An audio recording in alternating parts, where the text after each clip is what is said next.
Today, we will dive into the history of one of Christianity's most renowned devotional practices, the Via Sacra, or the Way of the Cross of Christ. Have you ever wondered how the 14 stations we follow today came to be? Let's explore together this journey that spans centuries and connects us to the Passion of Christ in such a profound way. It all began to take shape in ancient times, when each day of pilgrimage in the Holy Land was marked by a theme of meditation and acts of piety. The faithful sought to relive Jesus' steps, from his condemnation to his sacrifice on Calvary.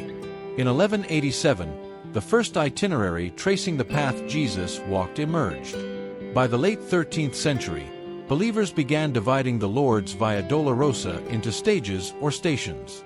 But it was in the 16th century that this practice took on the form we recognize today. Who helped spread this devotion around the world? Here enter the Franciscans, a religious order with a pivotal role in this story. Since the 14th century, the Franciscans have been the official custodians of the holy places in the Holy Land, a mission entrusted to them by the Catholic Church through the Bull Gratias Agimus, issued by Pope Clement VI. Perhaps because of this deep connection to the settings of the Passion, they devoted themselves to promoting the Via Crucis in their churches and convents. By the end of the Middle Ages, these sons of St. Francis began erecting stations of the Via Crucis. The Franciscans didn't stop there. They went further and achieved something remarkable: the Church's approval. Thanks to their efforts, popes granted indulgences to the practice of the Via Crucis, a sign that it was seen as a powerful way to nurture the faith and piety of Christians. Among the Franciscans, one name stands out: Saint Leonard of Port Maurice. Between 1731 and 1751, this tireless saint erected no fewer than 572 Via Sacras, bringing this devotion to communities everywhere. Imagine the impact. In just 20 years, he planted seeds of faith that still resonate today. Recognizing how beneficial it is to meditate on the mysteries of the Lord's Passion and considering how difficult it was for many to travel to the Holy Land, in the 17th century, Pope Innocent XI allowed the Franciscans to place Via Crucis stations in their churches, replicating the experience the friars had on the streets of Jerusalem. Later, in the 18th century, Pope Benedict XIII extended this invitation to all the faithful. Finally, in 1731, Pope Clement XII definitively established the number of the 14 stations we know today. Thus, over the centuries, the Via Crucis evolved, gaining shape and strength. The approval of the Holy See and the indulgences offered demonstrate how the Church recognized the value of this veneration. Meditating on Christ's Via Dolorosa is not merely an exercise in historical memory. It's an experience that transforms and sanctifies. This becomes especially clear during Lent, when we are invited to dive with open hearts into the mysteries of the Passion. The Via Crucis remains so vibrant after all these centuries because it brings us closer to Christ in a unique way.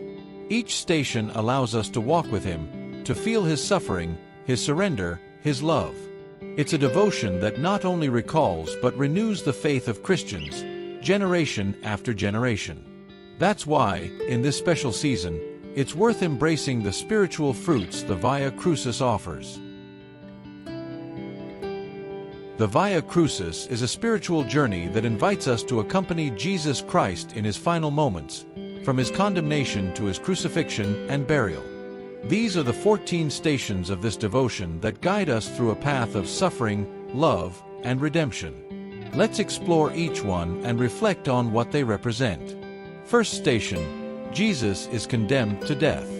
It all begins at Pilate's praetorium. Jesus, innocent, is judged and sentenced to death.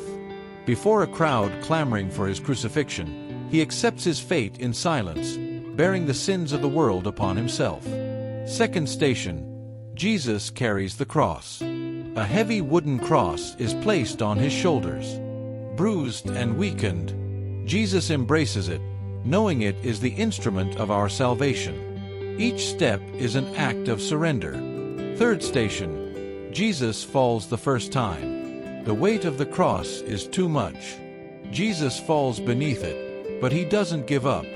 He rises, showing that even in weakness, there is strength to carry on. Fourth station, Jesus meets his mother. Along the way, Jesus' eyes meet those of Mary, his mother. It's a silent encounter of pain, yet also of deep love. She accompanies him with a broken heart. Fifth station, Simon of Cyrene helps Jesus carry the cross. A man, Simon, is forced to assist. Reluctant at first, he eases Jesus' burden, teaching us that we are called to share one another's crosses. Sixth station, Veronica wipes the face of Jesus. A courageous woman, Veronica, breaks through the crowd and wipes Jesus' bloodied face with a cloth. In return, he leaves his image imprinted on it, a symbol of gratitude and compassion. Seventh station, Jesus falls the second time. Exhaustion grows, and Jesus falls again. The pain is intense, but he rises once more, displaying resilience in the face of suffering. Eighth station, Jesus consoles the women of Jerusalem. Even in his exhaustion, Jesus turns his gaze to the women weeping for him. "Do not weep for me, but for your children," he says, teaching us to look beyond our own pain. Ninth station, Jesus falls the third time. Near the end, Jesus falls a third time. It's the height of human weakness, yet also of divine determination. He rises, ready to complete his mission. 10th station, Jesus is stripped of his garments. Arriving at Calvary, the soldiers tear off his clothes, exposing him to humiliation. Stripped of everything, Jesus offers himself completely for us. 11th station, Jesus is nailed to the cross. With brutal blows, nails pierce his hands and feet. Lifted onto the cross, he suffers in silence, transforming pain into redemption. 12th station, Jesus dies on the cross. After hours of agony, Jesus cries out to the Father and surrenders his spirit. It is finished. His death is the sacrifice that reconciles us with God. 13th station, Jesus is taken down from the cross. Jesus' lifeless body is removed from the cross and placed in Mary's arms. It's a moment of mourning, yet also of silent hope. 14th station, Jesus is laid in the tomb. Finally, Jesus is placed in the sepulchre.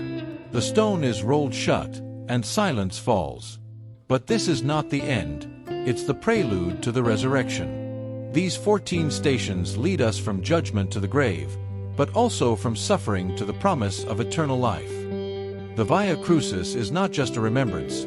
It's an invitation to walk with Christ, to carry our own crosses, and to find strength in his example of love and sacrifice. Come join this spiritual journey, uniting with millions of faithful who, over the centuries, have walked with Christ on his path of love and redemption.